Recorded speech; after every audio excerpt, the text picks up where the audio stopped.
Hi. Today we're going to look at Isaiah chapter 2. We're going to continue on our journey through the book of Isaiah, revelation that the Lord has given me along my personal time with Jesus. So Isaiah chapter 2, we're going to read a few verses, starting with verse 2. This is the famous chapter about the mountain of the Lord. In the last days, the mountain of the Lord's house will be the highest of all, the most important place on earth. It will be raised above the other hills, and people from all over the world will stream there to worship. People from many nations will come and say, "Come, let us go up to the mountain of the Lord, to the house of Jacob's God. There he will teach us his ways, and we will walk in his paths. The Lord's teaching will go out from Zion, and his word will go out from Jerusalem, and the Lord will mediate between nations." Isaiah chapter 2, verses 2 through about 4. This is a powerful passage. I love the imagery in this passage. It starts with two imageries, right? One is the mountain, and the other is the house. The mountain and the house. The mountain and the house.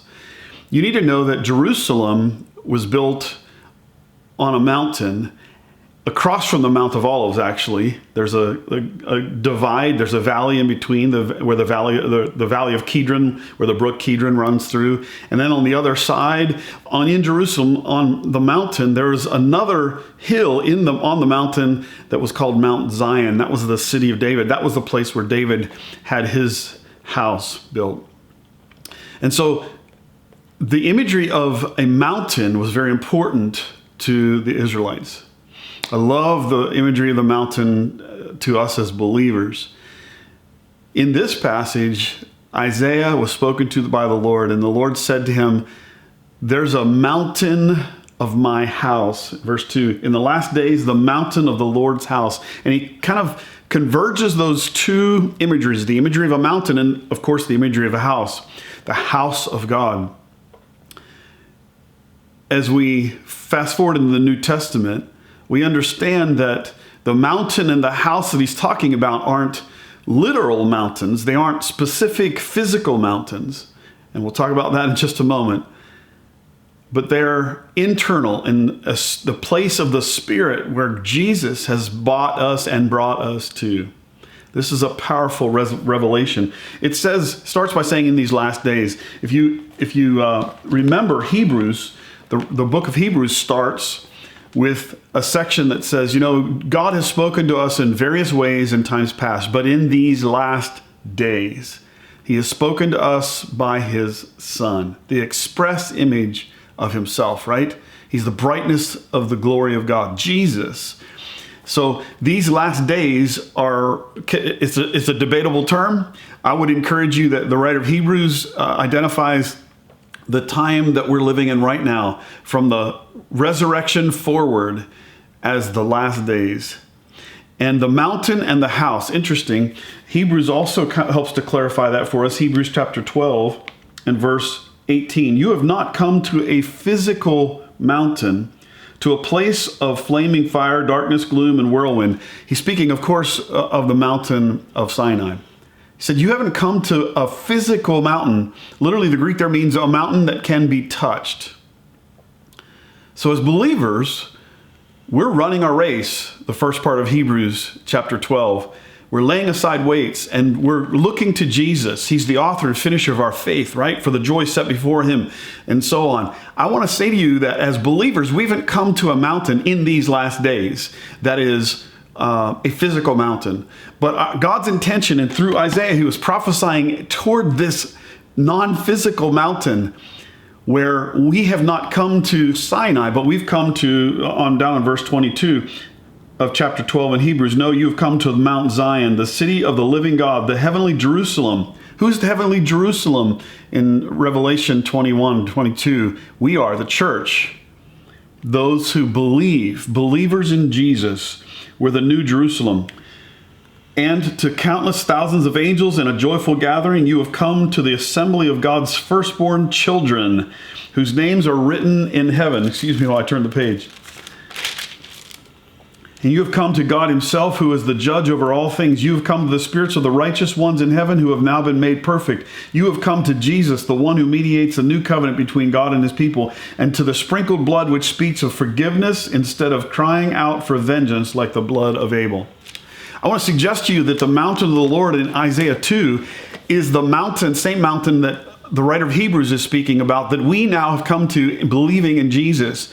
So I want to shift your focus from the physical and the natural to the spiritual. And we also know as a house that 2 Corinthians tells us, 6 tells us that we are now the temple of the Holy Ghost. He's not living in a temple that was built with hands any longer. He's living in this temple, you and I together, right? So the understanding here in Isaiah 2 is the forecasting, the foreshadowing of a time when the mountain and the house of the Lord would converge together in a non-physical place, and it's going to be the highest place of all. This is the pinnacle. Everything in Israel, everything in the history, all the imagery, the temple, all the imagery of Israel as a place, as a Jerusalem, as a place, all that imagery was pointing to the new covenant. These things happened to them as examples, 1 Corinthians 10. Pointing to the new covenant where it would not be an outward thing, but it would be a spiritual reality on the inside. So we now have become come to the mountain of the Lord, and we become the house of God. And it's the highest, going to be the highest of all, the most important place on earth. How does it feel to know that you, as the temple of God in the new covenant, are the highest place on earth? Wow. That's a powerful truth right there. Listen to the ramifications of that. It will be raised up above all hills, and people from all over the world will stream to worship. Can I say to you, you are the most valuable calling card of heaven on planet Earth. It's not a nation. It's not a location. It's you. It's God who now has taken up residence inside of you. Powerful truth. And they will worship there. Do you realize Corinthians also tells us that he diffuses out of our lives the perfume of heaven, if you will. Wow. That's who you and I are. And Isaiah is foreshadowing this. People from many nations will come and say, come, let us go up to the mountain of the Lord, to the house of Jacob's God. Again, this is the calling card of Jesus in us, the hope of glory. Christ in us. Come on. And many will come and say, come, let us go up to the mountain of the Lord, to the house of Jacob's God. There he will teach us his ways, and we will walk in his paths, and the Lord's teachings will go out from Zion. I want to encourage you that you are the dwelling place of God. You matter on planet Earth, and you are his highest ambassador. You are his highest emissary. You are the one reflecting his glory to the earth in a way unlike any mountain, physical mountain could do, unlike any temple or city or nation could do. It's because God now dwells inside of you. And out of you, listen, let faith arise. Out of you will come answers to the nations. Out of you will come answers to people around you. They will be drawn to the light of Jesus on the inside of you, and you will be able to give an answer. They will come to find out his ways. They're going to come to you. And out of you, there he will teach us his ways, and we will walk in his paths. I want to tell you, out of you, there's going to come such a shining glory of Jesus that he will be lifted up, and he will teach people about himself through you. We are his epistles written, right? Again, Paul and Corinthians. Let me encourage you, dear ones, you are the mountain and the house of God. You have become the expression of God in the earth today. Isn't it time that we reflect the fullness of who God is to everyone around us?